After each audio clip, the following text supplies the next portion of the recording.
Here's one of the latest interviews from Rock and Metal Revival. If you want to hear the whole show, go to rmrshow.com. There's brand new music from Bobaflex from their CD, Anything That Moves. The single's called Mama Don't Take My Drugs Away. And, brother, what do you think that means, anything that moves? I'm not sure. I know you and I had that reputation a while back in our day. Back in high school, and we screw anything that moves. Yeah, that's right. But we are proud. Even if it didn't, move, it was easy pickings. Yeah, we are happy to have on the show with us and back on Rock and Metal Revival. We'd like to welcome Marty-McCoy of Bobaflex. Welcome to the show, bud. Hey, thanks for having me.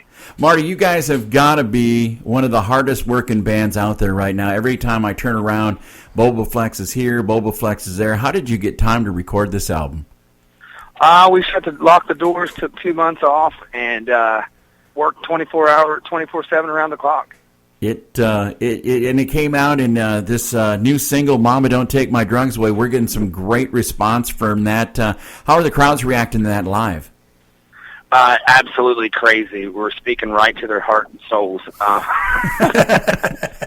love our fans, and everybody's dealt with somebody being on drugs, and I've got a little bit of flack from it in different interviews. They're like, I can't believe you wrote a drug anthem. And it's like, it's not a drug anthem. It's about a guy that's coming off drugs, and that's kind of what it's like. They get pretty crazy, and they kick in doors and scream at their loved ones and all that kind of stuff. It's just the facts. It's not really pro-drugs. It's definitely anti-drugs, but, whatever. We don't care. We write what we want. Well, I tell you, last time we saw you out on the road, it would have been Sonic Boom was the last time out on the big stage there, and you guys have had a band change since the last time we saw you. Yeah. No, not Sonic Boom, no. Huh? No, it would have been the last time at the back bar then, because you guys were still had your old bass player, still were doing Sound of Silence. You guys still playing that? Oh, yeah. We, tighter than ever. Our Sonic Boom was our 22-year-old bass player from Tacoma, Washington. Sonic Boom was like his second show with us. So he played in front of 10,000 people. He was like, yeah, I'll take the gig. I was like, yeah, I figured you would. Nice. So now you're out on the road. You guys going to hook up in any packages? I know you've played with our friends in Wayland and Royal Bliss. Is there anything coming up for the fall? We're pretty much doing our own thing right now. We're looking, I'd love a Wayland Royal Bliss, and I love doing that package deal where you get to go out with a band for a month and become really good friends, and once you like a band and you go on tour with them and you see them play every night, then you're a fan for life and it's over with, and songs that you hear on the radio by them, you brings up old memories and stuff. So I'd love to do that, but right now it's looking like we're going out by ourselves and doing the headlining thing, which I'm fine with. It means we get a good sound check and get to keep the drum riser. Nice. So I saw on Facebook last week some asshole kind of stole some guitars from you guys, man. Did you get them back yet, or did they catch them? Yes, we did. Oh, we got them back within 10 hours. The power of Facebook and social media. I woke up early in the morning about 5, I was up actually because I just got off tour.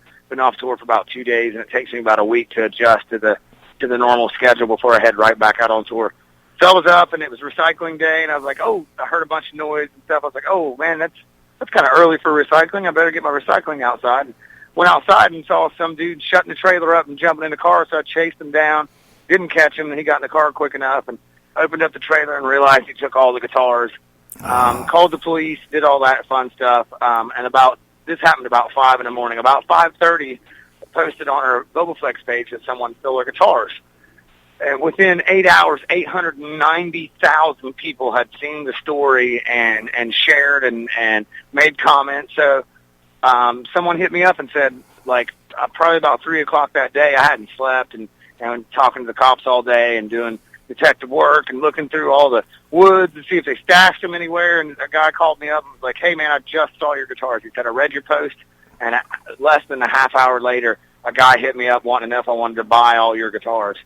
So he gave me the guy's address and kind of set it up like, hey, I'm working with my mom, and when I get done, I'll come by and check out those guitars. And I called the police. We marched over to their house, and it was like a big crazy sting, and got the guitars back, and ended up finding out they were running a ring out of their garage, and there's all kinds of stolen property in there. But I can't thank Facebook and the Columbus, Ohio radio station and the police department, and everybody, how fast we got those guitars back. Every one of them. That's awesome. And it was crazy. It was crazy how many people cared and were angry and were looking around and doing everything they could to get those guitars back. It was a humbling experience and a magical thing, and it was just crazy. That's awesome. You know, Marty, did you ask the cops to step outside for a little bit and lay a little Bobaflex justice on them? No, the cops. It was a little bizarre. Like, I saw both sides of it. I see where the police deal with this kind of stuff every day, so they're kind of jaded. Yeah. Then when I saw the guy that stole them and went to his house and everything, man, I've never seen poverty like that before. Oh. And I'm from West Virginia, and I've seen some poverty, so I kind of really felt bad. And I'm not sure. Like, the prosecuting attorney is going to call me today. I'm not sure if I'm going to press charges. I don't know. I don't know if giving this guy a chance will make any difference, but I don't think sending somebody to prison for 8 years, because it was $10,000 worth of guitars. It's major. Yeah. It's a major crime.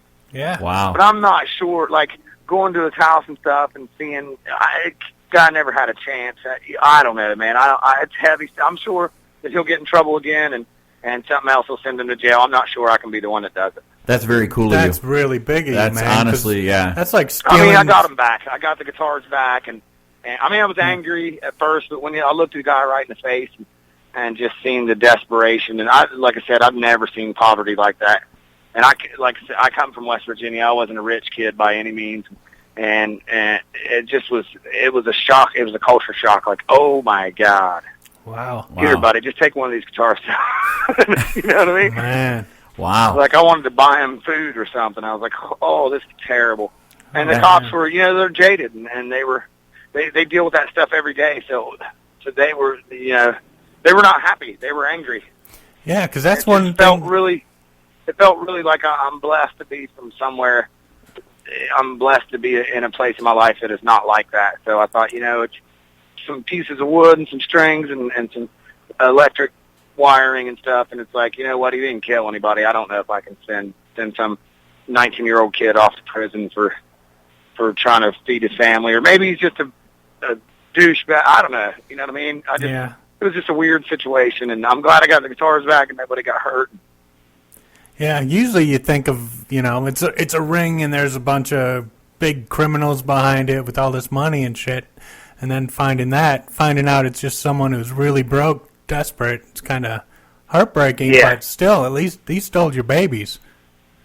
Yeah, and we got him back. Well, you got him back, so yeah. My bass player and I kept saying when it happened, we're going to get him back, and we worked our butts off and didn't sleep and reached out to the people and I mean, if it wasn't for our fans and everybody pulling together, we'd have never got him back. So it was kind of, like I said, it was a magical experience. It was really upsetting for a little while, but then at the same time, it was like people really care about this band and us as individuals. So it was a, like I said, strange experience. A lot of anger and then a lot of happiness and a lot of like, oh my gosh, I can't believe people did this for us. And then, like I said, I saw the kid and I was like, if I'm going to do my part in humanity and that kind of stuff, I'm not sending this kid to prison. Prison doesn't help anybody. Exactly. That's really good. That's cool. Hey, Marty, now a couple of weeks ago, back to the Bobaflex music, you were in town here and did an unplugged date for a bike night. You guys planning on getting out and maybe doing some unplugged stuff, or is that just a one-off special thing? No, we do it all the time. Yeah? Yeah, and we've got it down to a science. We bring in a full drum kit and everything, and I really enjoy the acoustic stuff because you can hear what you're doing, which is odd. And it's just a kind of stripped down, more emotional, raw kind of thing. And we do it all the time. We do it at radio stations, like probably 3-4 times a week. And anytime we roll into the radio station, if they haven't ever dealt with us before, they're like, "You're bringing drums in?" Like, yup. We have to have the edge over people that are actually talented. They can sit there with an acoustic guitar and sing. So we bring in all the bells and whistles, and it always works out great. And people like it. And we kind of did that on this record. There's a song called Turn Me On that is pretty close to being straight up acoustic jam, and it turned out really cool. And it ended up being the ladies' favorites. All the ladies that bought the record, they keep private messaging me and telling me how much they love the song. And what else? Yeah, it's definitely something we enjoy doing. Come on, they say other stuff. Come on, what else? What else do they say? They send pictures. They send pictures and things. Good for you, man. Nice. Hey, Marty, so what's the plan for Bobaflex for the rest of 2015? Is it just constant touring? Constant touring, and then we go to Europe next year. Nice. Looking like we're going to Europe in February, and I can't wait to go to Europe. Because Europe is like Wisconsin in the Midwest. The Midwest is like Europe. They still love rock there. They have great radio stations. The radio stations listen to their fan base, and they put on these amazing festivals, and that's kind of what Europe's like. So I'm thinking that it's going to be like Wisconsin with not as good cheese and a little bit of language barrier. But they do have good sausage in Germany, so it'll feel a little I like heard Wisconsin. about that. Yeah. And you can buy prostitutes legally. Yeah. And hot chicks. Should be. Yeah, you can walk right up to the window. And, I'm not saying that I'm going to do that, No. but that's still pretty cool. Yeah. An option. There's always the crew that you got to look out for. Yeah. I mean, there's an option there. Hey, Marty, so the new album is out. It's called Anything That Moves. You want to give us a little insight on that title? Well, it's either violent or sexual, and that's the way all our album titles have always been. You can either take it in a violent way or a sexual way, and I think this one summed it up pretty well. We're pretty big Frank Booth fans from the movie Blue Velvet, and that's one of his big lines in that movie. And we just kind of thought, it makes perfect sense. If you say anything that moves, and you can put anything you want in front of it, and that's kind of how that's our attitude. All right. Well, what do you got going, Jer? So I noticed on the album there isn't a lot of cowbell. You do that on purpose just to piss me off or what? Isn't a lot of what? A cowbell. Oh, yeah, our cowbell broke. Oh, man. My drummer is a meat hammer. He breaks things quickly. Cowbells are hard to break, man. Well, he breaks them left and right. I'm like, really? We got to get another cowbell? I mean, he goes through cymbals, and guitar heads, and sticks, and good thing he has an endorsement deal through all of them because they're all free. He breaks them so fast that his endorsement guys are like behind. Like, oh, okay, we got to send you more stuff out. I mean, we're always like, man, are those cymbals in yet? Those, snare drums in yet? He just slams the drums, man. Well, I was going to say, for your big show coming up in Belvedere with Power Man 5000 and all that great lineup that you're playing with there, we could probably bring you down a cowbell if needed. I dare you. An industrial strength. Yeah. And when he breaks it, I'll send it back to you, and you can as a souvenir. And you'll be shocked how fast it comes back to you. All right, that's on. We're going to be there. Hey, Marty, if people want to find out where to keep up on the best news and where to pick up your albums and stuff, where do people want to check out online? iTunes is the best way to get the album. You can order through CD Baby and actually get the physical copy. You can go to our merch store, which is richardsouthern.com. Amazing merch store out of Tennessee. They do all our shirts, and they're awesome. And they actually have signed copies of the album. As far as buying the record in stores, we got something going on now that Best Buy and stuff have a bunch of, like, at first they're like, you're not Taylor Swift. There's nothing against Taylor Swift. She's awesome. She's the champion for the music industry. Yeah. But, people don't really sell CDs in stores anymore. But now, all of a sudden, with the first week sales and everything, now Best Buy and distribution companies are like, can we get a bunch of CDs? Can you mail us a bunch of CDs? Because we're getting tons of orders. So I think, if you go to Best Buy, you can get it there. But pretty much, there's this new thing called the interweb and iTunes, and that's what all the kids are doing. And so that's we kind of just weren't too worried about getting CDs in stores. You can get the CDs in certain places, but like Facebook and our website, all the information's there. Can we get a vinyl copy somewhere?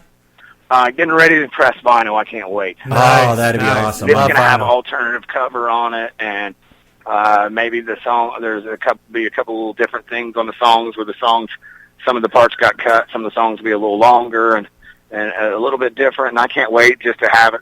If we don't sell one vinyl, which I don't think is going to be true because people keep asking about vinyl. Yeah. But if we don't sell one vinyl, I'm pressing them just to have it on my wall. Like, I will definitely buy a copy of this new album on vinyl. For sure. That is awesome. And the whole album kicks ass. We're loving it. And we want to play another track off it, Marty. And you suggested we played Dry Your Eyes. Why don't you tell us a little bit about this tune? It was up to be the single. It was Dry Your Eyes or Drugs Away.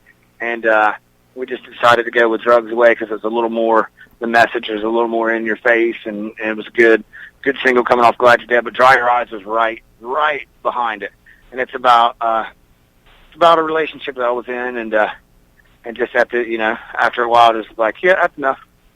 Okay, this is, it's like I've been through this before. Not doing it again. See ya. Cool. Nice. Well, Marty, we appreciate you taking time out of your busy schedule. We know Bobaflex is all over, and we can't. I mean, you're up in our neighborhood all the time. We hope to see you real soon, and you're always welcome back here on Rock and Metal Revival. For sure. Thank you so much. You guys have been great to us, and anything you need from us, you let us know, and I will get that cowbell back to you maybe that night, broken. All right. Nice. To catch the whole show of Rock and Metal Revival, all you have to do is check it out on these affiliates. Mega Rock Radios on Saturdays from 11 a.m. Eastern Time, and on Uncontrolled Noise Tuesdays at 1 a.m., Thursdays at 8 p.m. Eastern Time, and on Saturday nights at 7 p.m. Eastern on UncontrolledNoise.com. And make sure that you leave them a message and tell them that you found Rock and Metal Revival on their stations. Enjoy this edition of Rock and Metal Revival.